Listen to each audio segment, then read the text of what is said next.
Important, इस पे Bloom scientist को लर्निंग आउटकम के बारे में उन्होंने बताया था कि कैसे हम लर्न करते हैं। जो जैसे कम्बिनेशन पार्ट ऑफ न्यू हो, रिमेम्बरिंग कैसे करते हैं, अंडरस्टैंडिंग कैसे करते हैं, apply, analysis, evaluate and create, इस तरीके से सिंथेसिस होता है किसी भी नॉलेज का किसी बच्चे के दिमाग में।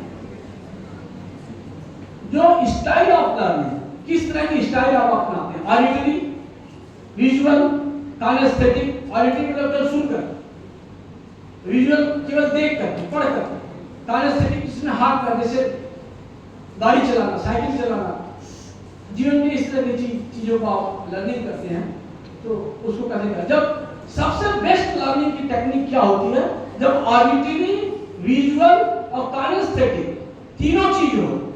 जब आपका आप देख भी रहे हो, आप सुन भी रहे हो और साथ साथ अपने हाथ पर का। एक चीज आपको बताऊं, एक मेरे क्लास में गया निरीक्षण करने, तो फ्लावर को टीचर जो है बच्चों के बीच में दे दिए थे और सब अपने हाथ में रखे और केलिक्स, कोरोला, एंड्यूसियम, गार्निशियम दिखा के पढ़ा रहे थे, डायग्राम बना रहे थे, दिखा भी रहे थे, बच्चे भी बीच बीच में देख रहे थे, तो बड़ी अच्छी लर्निंग आउटकम आ रहा था।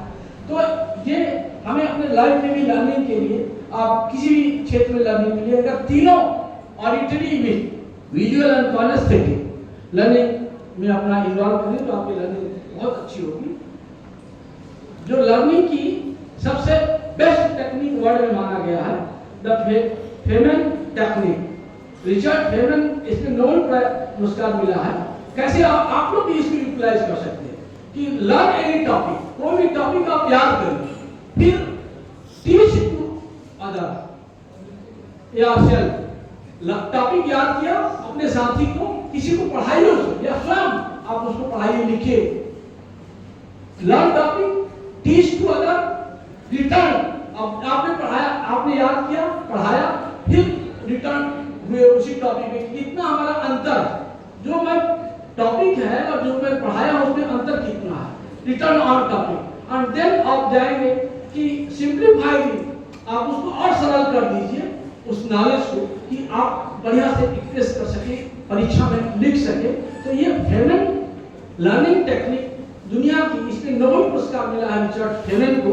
ये दुनिया की सबसे महत्वपूर्ण टेक्निक है याद करने की। तो कैसे हम अपने जीवन में याद करें, और उसे कहा गया है कि रीडिंग मेक्स फुल मैन,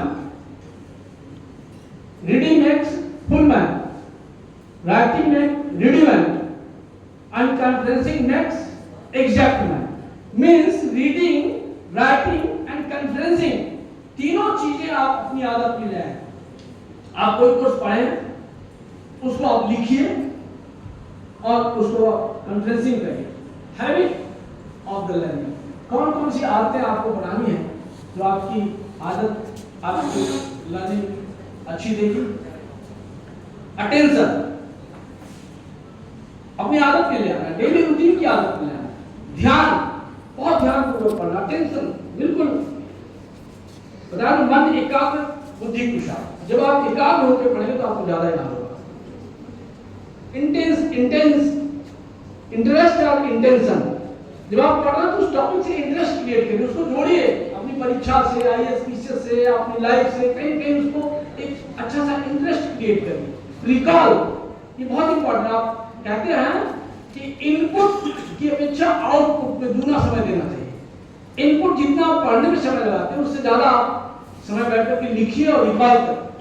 और इम्प्लीमेंटेशन, एप्लीकेशन, मतलब उसको लिखिए। जैसे मैं एग्जाम में लिख रहा हूँ, पीसीएस परीक्षा में लिख रहा हूँ, हम BSc MSc फाइनल में लिख रहा हूँ, अपने कोर्स में एग्जाम में लिख रहा हूँ, उस तरीके का उसका इम्प्लीमेंटेशन करें।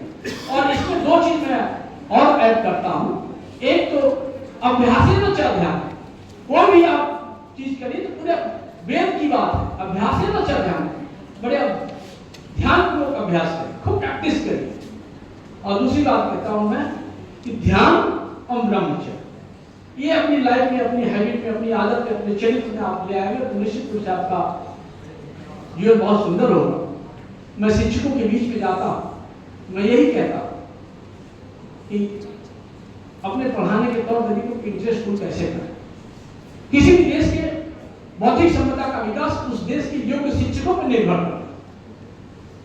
कोठारी आयोग की पहली लाइन में लिखा कि destiny of India now being shaped in her classroom, Bharat का भविष्य कक्षाओं में सत्ता में समर्था।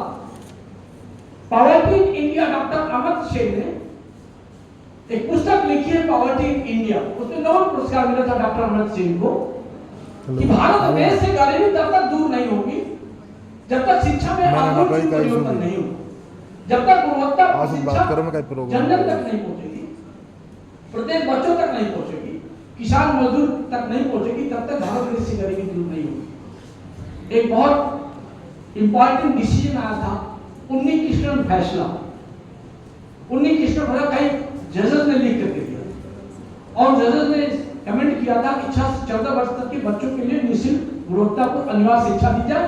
और दूसरी बात उन्होंने कहा कि देश की पूंजी बैंकों में नहीं, कक्षाओं में सुरक्षित, संरक्षित और संवर्धित होती है। एक भी बच्चे की जिंदगी और शिक्षा के आलोक से आलोकित होती है तो कोटि यज्ञों का फल मिलता है। इतना बड़ा काम, इतना पुनीत का काम है। इसलिए इसकी असीम अनुकंपा से हम अपने शिक्षक साथियों के बीच में जब भी जाते हैं, उनके साथ मीटिंग करते हैं, तो ये कहता हूँ बच्चों के भविष्य को सजाने और संवारने का पूरी कोशिश करते हैं। और शिक्षकों के लिए मैं 3 ही सूत्र देता हूँ, CAT का कंटैक्ट, एक्ट, कंटैक्ट। कंटैक्ट का मतलब बच्चों से आत्मीय संबंध, ये मेरे बच्चे, इन बच्चों का भविष्य मुझे सजाना, संवारना। और एक्ट का मतलब विषय का नवीनतम ज्ञान, ये मेरे बच्चे हैं और पढ़ लिख करके नवीनतम ज्ञान पढ़ लिख करके जाइए। मैं केमिस्ट्री के क्लास में गया और प्रवक्ता से पूछा कि गॉड पार्टिकल क्या है, तो नहीं मालूम, जबकि नोबेल पुरस्कार मिला था, डेली पेपर में निकल रहा था गॉड पार्टिकल क्या है, इस पे एक रिसर्च और इनोवेशन हुआ था। तो हम पढ़ के नहीं जाते हैं, नए नए इनोवेशंस को अपने नॉलेज में इन्वॉल्व नहीं करते। तो आप लोग एक्ट विषय का ज्ञान जो भी शिक्षक हों पढ़ करके जाए, और टैक्ट संप्रेषण कौशल, रुचिपूर्ण, आनंददायी, सरल एवं प्रभावी शिक्षा कैसे, ये आपको टेक्निक अपनाना, ये करना है। जैसे मैं बीएससी में हम लोग पढ़ते थे, डॉक्टर रामहर्षण सिंह मेरे गुरु जी थे, मैं उनको भगवान की तरह आज भी मानता हूँ। डॉक्टर रामहर्षण सिंह ने बीएससी शेड्यूल था, मेरा तुम आईएएस विशेष की तैयारी करो। मैं कहा मैं किसान का हूँ और नहीं कमजोर, में आईएएस विशेष की तैयारी नहीं कर पाऊंगा। उन्होंने डांट लगा, नहीं करो, हमारा मेंटल एबिलिटी ठीक है, मेंटल स्थिति ठीक है, आप कर सकते हो। एक बार कहा, 2 बार कहा, मुझे विश्वास ही नहीं होता कि मैं पीसीएस परीक्षा उत्तीर्ण कर पाऊं। लेकिन 3-4 बार कहने के बाद मैं आईएएस और पीसीएस, इसलिए मैं बता रहा हूँ अपने जीवन में हम एक समय हम भी इसी तरह के विद्यार्थी जीवन में थे। जब बीएससी में पढ़ रहे थे, मुझे लगता था हम जीवन में कुछ नहीं कर पाएंगे, बस इसी तरह से कोर्स कंप्लीट करके बस खेती बाड़ी करेंगे, हमारे भाई लोग हैं। लेकिन जब गुरु की बात मन में विश्वास किया तो आईएएस पीसीएस का 10 साल का क्वेश्चन पेपर लेकर के आया, 10 साल का क्वेश्चन पेपर ले आया, पढ़ने लगा। मैं बीएससी के बाद एमएससी कर लिया, और जब मैंने देखा तो आईएएस का थोड़ा क्वेश्चन कब समझ में आया, हमका आईएएस तो मैं नहीं कर सकता। पीसीएस का क्वेश्चन मुझे समझ में आने लगा, अरे तो मुझे बहुत कुछ आ रहा। और पीसीएस परीक्षा क्वेश्चन पेपर में जब भी समय मिलता है एमएससी के दौरान वही पूरा पढ़ के देखता रहता था। आपको जान के आश्चर्य होगा कि मैं पहली बार एमपी पीसीएस यूपी एमएससी करने के बाद पहली बार एमपी पीसीएस और यूपी पीसीएस का परीक्षा दिया तो मैं उत्तीर्ण कर गया। वो गुरु के शब्द थे, वो जादू की तरह काम की। इसलिए गुरुओं को भी अपने बच्चों के क्लास के बीच में जब जाइए तो उनको मोटिवेट करिए, उनको मनोबल बढ़ाइए, उनका मनोबल तोड़िए मत। बच्चों को कैसे उत्साहित करना है, बच्चों को आगे बढ़ने के लिए कैसे प्रेरित करना है। तो आईएएस पीसीएस परीक्षा में हर एक बच्चे के अंदर वो ऊर्जा, वो ताकत, वो शक्ति होती है, वो क्षमता, योग्यता कि वो किसी ऊंचाई को प्राप्त कर सकता है। लेकिन जब हम हताशा और निराशा हमारे जिंदगी में किसी कारण से आ जाए, पड़ोसी ने कहा कि हम आईएएस पीसीएस नहीं कर रहे, किसी ने कह दिया कि आईएएस पीसीएस नहीं कर रहे, लेकिन नहीं, मुझे हमारे रिलेटिव ये कहे कि आप जब तक इलाहाबाद जाकर के आईएएस पीसीएस की कोचिंग नहीं करेंगे तब तक आप आईएएस पीसीएस नहीं कर पाएंगे। हमने कहा मैं जिद हो गई तो मैं इसी गांव में पढ़ूंगा और आईएएस पीसीएस परीक्षा उत्तीर्ण करूंगा। और खूब पढ़ने लगा, खूब मेहनत करने लगा। तो अब कोई संसाधन नहीं था, किसान का बेटा था, पढ़ने के लिए वो मैगजीन्स, वो न्यूज, वो जनरल नॉलेज से नहीं ले पाए, लेकिन सब्जेक्ट को हमने इतना कमांड किया। ये पहली बार परीक्षा दिया और पहली बार में मेरा प्री और मेन उत्तीर्ण हो गया। तो एक साहस, एक उम्मीद बन, मुझे लगा कि आईएएस से नीचे में बात नहीं करूँगा। उसी बीच एक ट्रेन एक्सीडेंट हुआ, मेरा पैर का थोड़ा डैमेज हुआ। फिर हम फिर लौट के आए, फिर उसी कुली में कहा नहीं आप तैयार, हम कहा नहीं, मुझे जीवन में हम नहीं कर पाए, नहीं हो बैठिए, फिर बैठा, फिर मेन और इंटरव्यू सब क्लियर होगा और मैं आज पीछे परीक्षा उत्तर करके शिक्षा विभाग मुझे मिला। मैं टीचर्स था, बच्चों से डिस्कशन करता था। जब हमारे छात्र हमसे कहते थे, हेड ऑफ डिपार्टमेंट कहते थे आप बच्चों के बीच में इतना उलझे रहते हो, बच्चों का क्वेश्चन करना, बच्चों से डिस्कशन करना, बच्चे हमारे खेल लेते थे, बड़ी इज्जत और सम्मान मिलता था। और बच्चे जब क्वेश्चन पूछते थे झूठ ढूंढ के लाते थे, मैं पूछता कहता था आपको जहां भी आपको बॉटनी सब्जेक्ट में प्रॉब्लम हो मुझसे पूछिए, कहीं भी घर आते जाते रास्ते में रोक करके भी हम, और उन बच्चों के प्रति जो समर्पण था उनका, वो डॉक्टर रामेश्वर